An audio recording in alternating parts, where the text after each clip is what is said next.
Hi, it's Raymond. I hope I have the right number. Look, I know we haven't spoken in a while, but I need your help. Remember the day I took you and Duncan off the streets? I told you that the past is just a story, that if you can just accept that, your past loses all power over you. Yeah, I was wrong.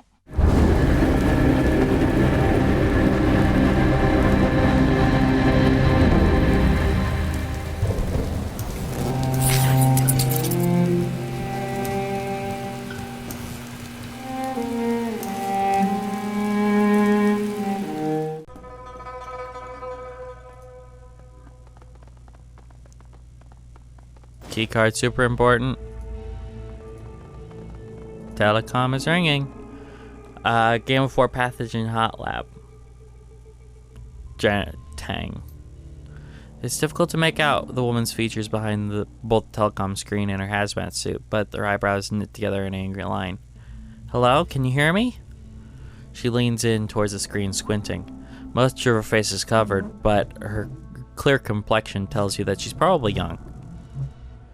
In her late 20s, maybe. Her mouth and jaw are hidden behind a rebreather, but you can hear the frown in her voice.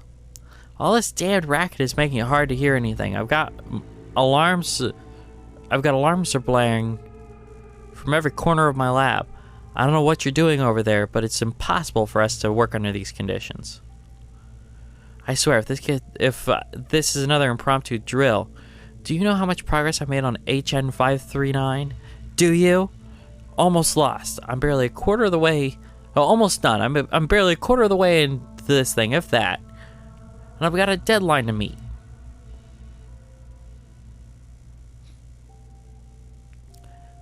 Everything is fine over here, Doctor. Probably just another security drill. I swear, if those meatheads at Base 11 ever want this antimicrobial finish, I'm gonna need... Hey, you're not security! Yes, I am. Screen resolution is just low. It's me, Kendrick. I'm not an idiot. Kendrick's in logistics, not security. You, however, I don't know you. The doctor blinks as if trying to confirm what she's seeing, and then turns to look at something behind her. Then she turns back to the screen. Her expression is stern. I don't know what you're doing here, but you better stay where you are. The sincerity in her voice is undercut by the tremor. And just what can you do from the inside of that lab, huh? You gonna come out and stop us? I'd like to see you try. I'm warning you, things will get ugly fast if you try to leave the sector you're in. You see her hand tremble as she slaps the receiver. The telecom screen crackles and goes black. She sounded desperate. Corner a rat, and no matter how big the predator, the rodent will fight back. We would be wise not to count this Dr. Tang out just yet. And then she's like, I will become the ultimate bioweapon. This research station is unlocked, ready for perusal. I don't care. I was missing from Weapon Locker. 1337.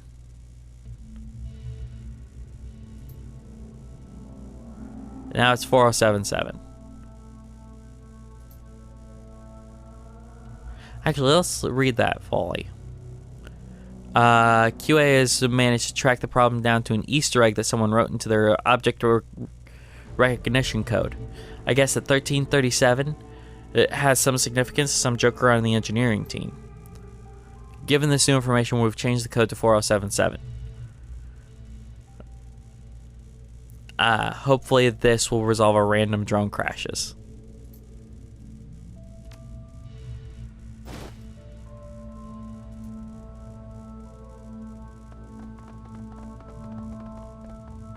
Our computer sits unmanned, ready to receive input.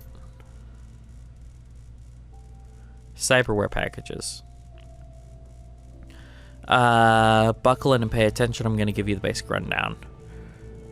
The Persona Fix chip gives them a docile and it keeps them docile and ensconced in whatever fantasy life that we've cooked up for them until we flip the switch. That's when all hell breaks loose. They're designed to work distractions, saboteurs, etc. They're no good as assassins because the methods that we use to override the amygdala prevent from recognizing specific targets. They can discern between friend and foe, but that's about it. They won't seek out a designated target over any other given hostile.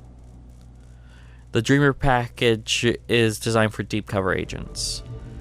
It includes a number of neural shunts, data filters, and mnemonic locks to make certain the subconscious espionage activities aren't remembered. Ghost is for maximum infiltration and maximum lethality, vocal modulation, retinal duplication, a slew of close combat skill wires, and whatever other spyware we can cram in. They get close to a target and wait for activation. When they've been activated, they do whatever they need to do to get within proximity of their target, and that's when the cranial bomb detonates. Jeez.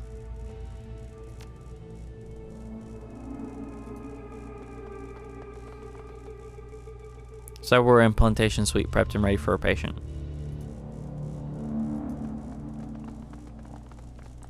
Cyberpunk can get into some dark stuff.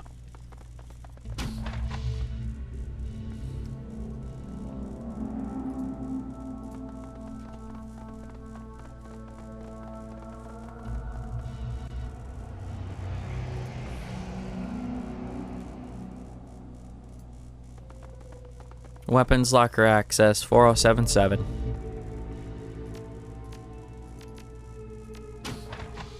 Door is open. I would like this weapons in the locker, please. Voltaic grenade. I guess Isabel's gonna take that.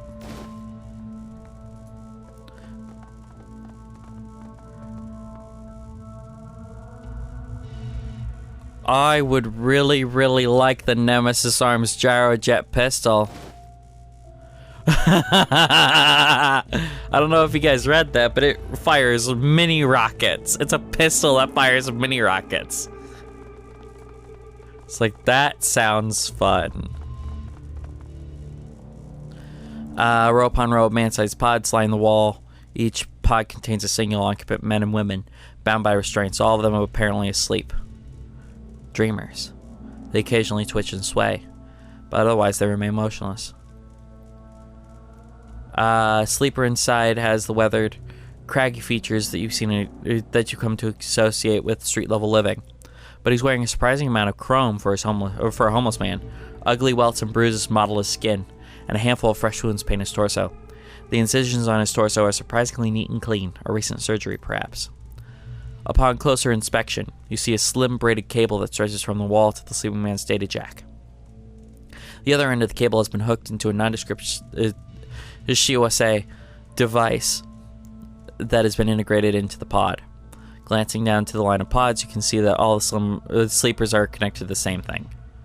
There is a peculiar energy in this room. I feel many presences, but all of them are relaxed as if in a deep slumber. Caesar, take a look at that. My guess is that they're all in deep dream state via matrix induction, living false lives to keep them docile. They probably have Bunraku-style lockout once they were brought out of it. In short, they're human robots, all of them. What a nightmare.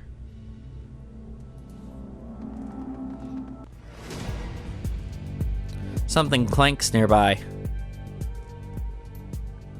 There is something disconcerting about that sound. I cannot place it, but another loud clank, and then you catch a hint of motion in the pod nearest to you. The troll's eyes slide open and his face twists into a hateful snarl.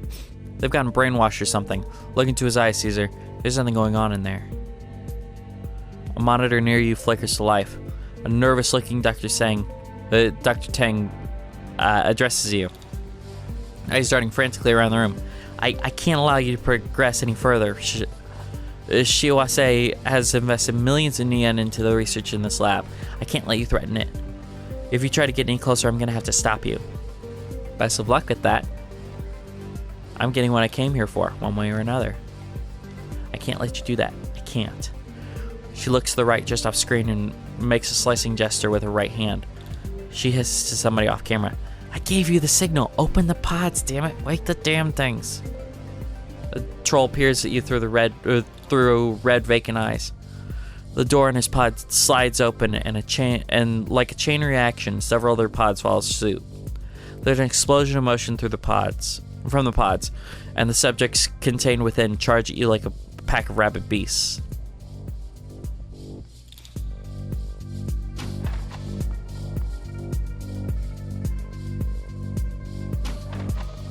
We've got a mage.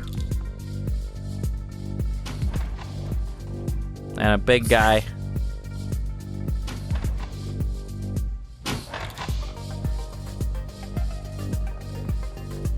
I want to try out my new toy. 89%. Oh.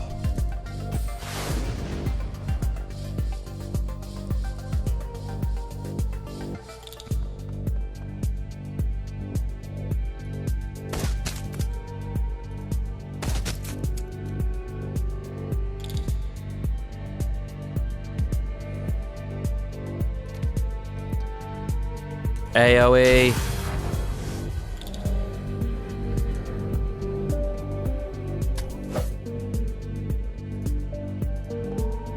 Haha.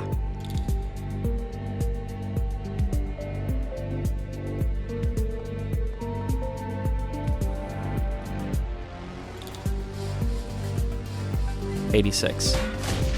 Yep, that was enough. Ah, crap. Did I hit? I think I hit Duncan.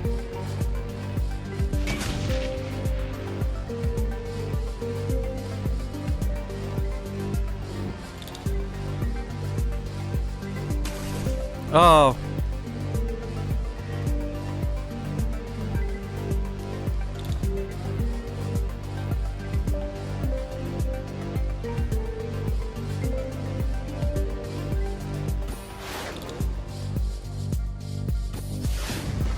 Haha.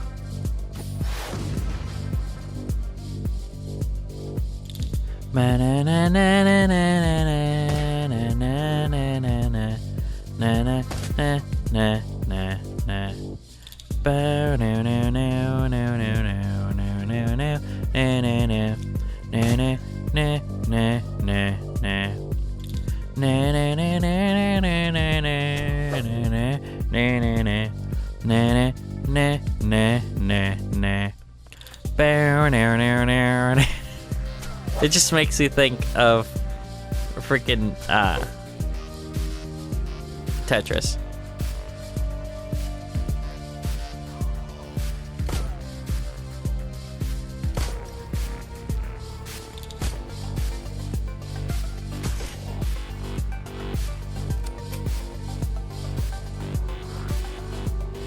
What? No. Shoot her! Shoot her!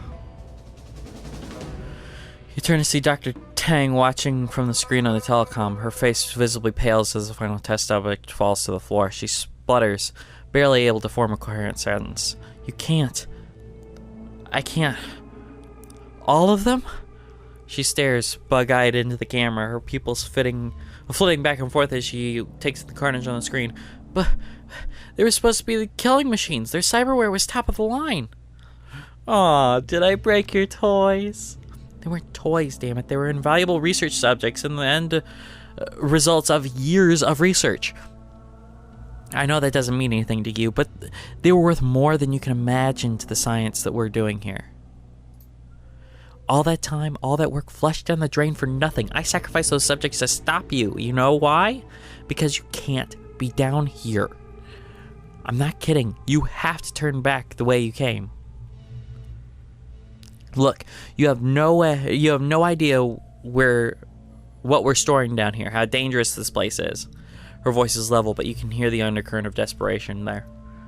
Your even being here is a huge breach of our lab safety protocol on the books. But you can still turn back.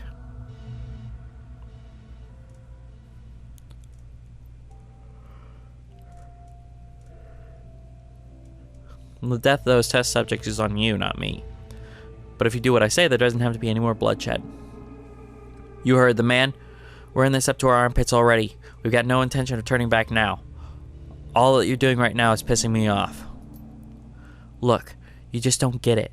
I work in a BSL-4 hot lab, which means I'm surrounded by aerosolized, lethal, highly infectious pathogens. Her voice comes out in a tight rasp. Literally anything that you find in here could kill you. Horribly. Hell, half the stuff in here could cause a global pandemic if it were to escape quarantine. This is more important than your damn job. She takes a deep breath, then releases it into the mic. Look, I don't expect you to listen to me, but I'm going to say it one last time. It would be in everyone's best interest if you turn back, especially yours. She cuts the transmission, her face winks out across the various trid screens in the room.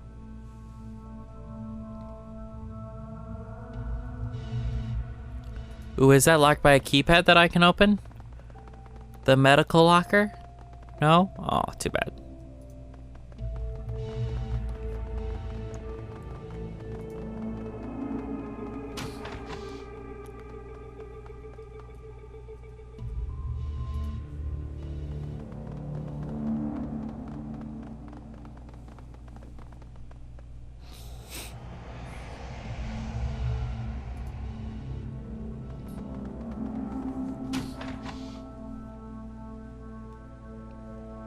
Alrighty. Forward on to morning.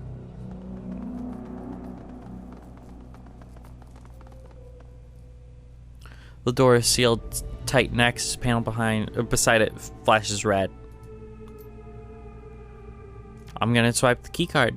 You lift the card to the slot, but before you can slide it through, the figure of a frightened woman erupts into the scanner's screen. Dr. Janet sang, "I told you before, you can't come in here." Her breath comes in tight panic gasps. She's doing her best to stay calm, but she's clearly terrified. I don't like repeating myself, so listen, please. This lab is restricted for a reason. Beside the obvious fact that it's full of deadly contagions, it also contains highly sensitive and very expensive equipment that only trained scientists can handle. You barge in here and mishandle a single vial, and you will in all likelihood infect yourself with whatever's inside.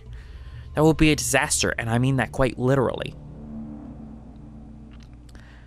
Guess you better give me some incentive not to mishandle any vials, then. Beads of sweat trace their way down her forehead. Are you joking, or are you just crazy? How many times do I have to tell you what'll happen if you come in here and make a mistake? Gaichu sneers. If this researcher is truly worried, she is sure to have already sealed the truly dangerous pathogens away. In labs such as these, samples can be rapidly shuttled away to secure refrigeration units via remotely controlled drones. I know because I guarded one once upon a time. I'll try to keep the lab intact, but no promises.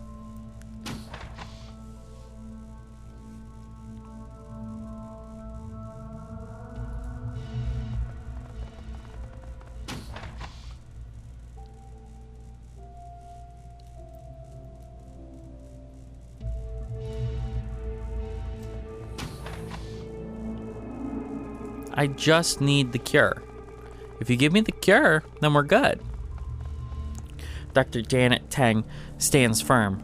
Given the situation, she looks remarkably well composed. She waits calmly as you approach, her shoulders held rigid and her arms crossed over her chest. Her two associates shuffle awkwardly behind her, their hands shaking. They both look terrified. I told you not to come in here. You shouldn't be in here. Her tone is firm, but there's a slight tremor in her voice. Listen to me, you're making a horrible mistake. One more move and you'll release God knows what into the room. Give me what I want, and maybe I won't call your bluff. Tang raises her hands in a calming gesture. Just hear me out. We all want to walk out of here alive. I think that much is obvious, but there's no going back now, so my associates and I are willing to cooperate with you to move things along faster. So this is me cooperating. You tell me what you want, and I'll give it to you. No more arguments. Let's see. Tell me about the super disease that you're cooking up right in here. It has a cure, right? No.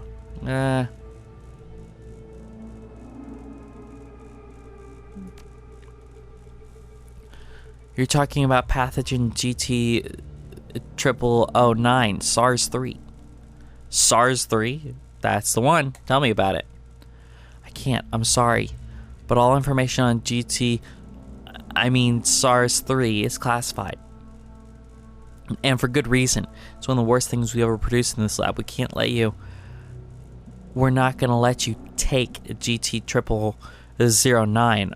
You're not here to take GT 09, are you? Please tell me that isn't what you're here to do. That's not what it was. I'm getting the cure. She glances at her associates, both cowering behind her and shaking violently. You can hear one of them, murmuring something in a language unknown to you. From the cadence of the words, you guess that it's a prayer. All right, I'll tell you everything I know. SARS-3 is a Category 4 lethal pathogen. It's 99.98% fatal, excruciatingly painful, and it kills within a matter of weeks. As of right now, the only cure is a prototype antibody treatment. We're still working on fine-tuning it. In case you haven't been paying attention, I'm going to say this one more time. SARS-3 is terrible. It's easily the cruelest, most infectious, and most lethal thing to have ever come out of this lab. It cannot be allowed to go in the wild.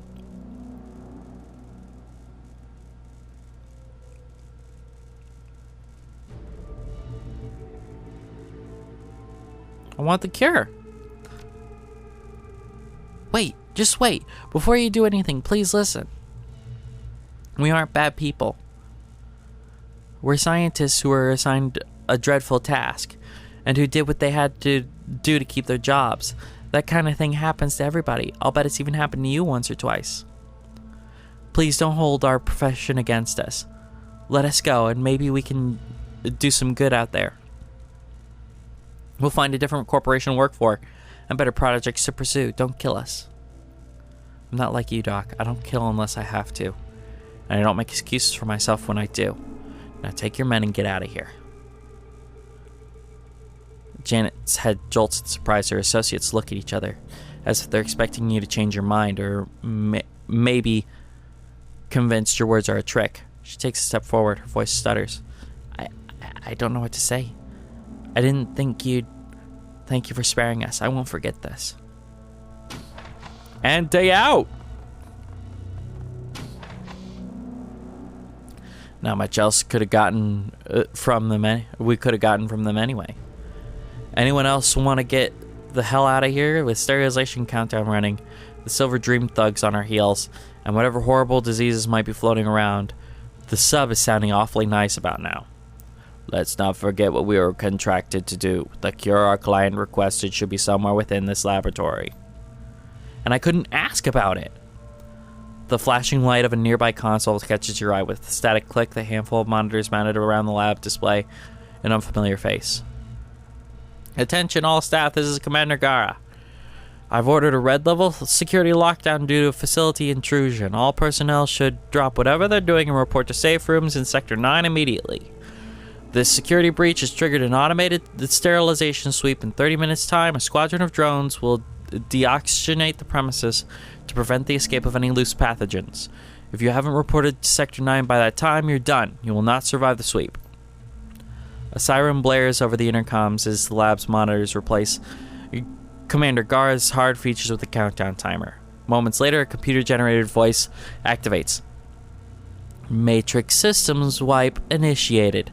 Sterilization system on standby. All personnel report to Sector 9.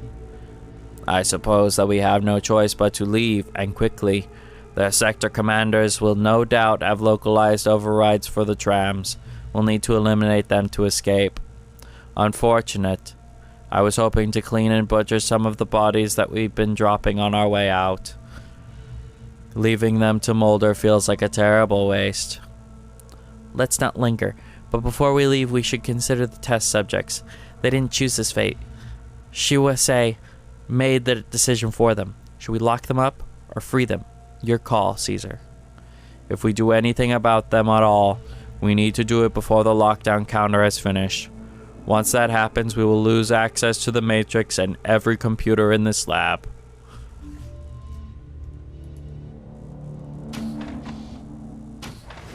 Oh geez, security. Hey guys, I'm Alex. The guy from the videos. So, I just wanted to thank you for watching the video all the way through. It's a lot of work. I appreciate it.